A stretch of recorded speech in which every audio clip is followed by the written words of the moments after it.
NJRaiderNation here. I just want to go over a quick story that came out this week and just dive into it a little more and see what it's all about, because it had me wondering, it had a lot of Raider Nation wondering what's going on, and after looking into it, I feel it's pretty clear that there was some kind of misunderstanding or over-exaggeration, so I decided to make a quick video covering the topic at hand to help bring all the sources and everything together and get to the bottom of it as best I can. Let's get into it. So on April 26th, Mark Davis was on NBC Sports with Monte Poole covering a couple different topics. One of the questions Monte Poole asked was if Mark stood by his previous statement in the past saying that if the coaching staff thought they should bring Colin Kaepernick in, if he would be open to that with his organization. To which Mark obviously said he stood by his previous comments and gave Kaepernick numerous compliments along with it. And that really was all that was. So I'll show you the clip just for context, and this portion is of course not my video. This is owned by NBC Sports. Kaepernick, you have been on record saying that you would be open to him becoming a Raider if the coaching staff felt that he was able to contribute to this team. Where do you stand that Colin is going around and basically trying to show people that he can still play football? Listen, I believe in Colin Kaepernick, and he deserves every chance in the world to become a quarterback in the National Football League. I still stand by it. If our coaches and general managers want to bring him in or want him to be the quarterback on this team, I would welcome him with open arms. I think Colin's a very misunderstood human being. I've gotten a chance to talk to him. I never really knew Colin, and I didn't understand him, and I didn't understand the kneeling, what that meant initially.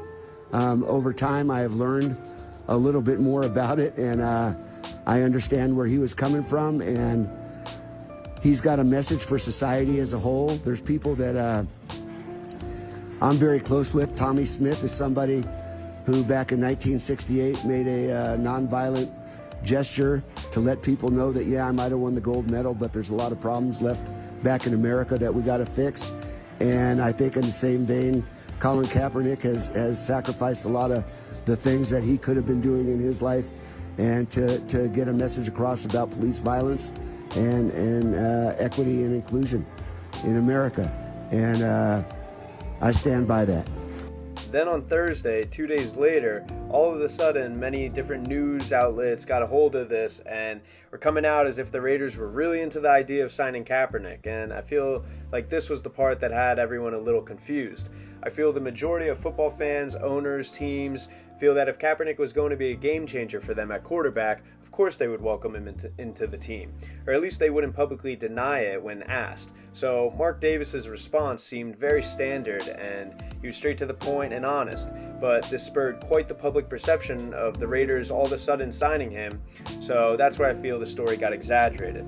I love Raiders news and I love getting excited, but this didn't really seem justified for the news headlines when you look at the Raiders situation. And of course, I do understand the situation with Colin Kaepernick, and I'm not sure if that has something to do with it. Maybe a lot of non-football fans really got a hold of the conversation and thought that Colin Kaepernick was getting another job, something like that, and that's kind of what spread the fire so well. But again, with the Raiders situation, we just extended Derek Carr, and they just signed their backup quarterback Nick Mullins. So for this year, even if Kaepernick was in great form, it's really not even a possibility to bring him in, at least for this year. So the bottom line is, I feel Mark Davis was asked a question to which he gave a straight answer, saying of course he would welcome him in if that's the direction the coaches wanted to go. But then the media got a hold of this and started writing away, There's the full Colin Kaepernick signing with the Raiders story as of April 2022. If there's a reason to bring him in and it works for our system, great. Until then, it doesn't seem like it's a potential signing. Just a couple news articles trying to stir the pot, and a couple people on social media really getting excited about nothing. So that's my take on the whole situation. Hope you enjoyed the video. Let me know what you think about it in the comments, and like and subscribe.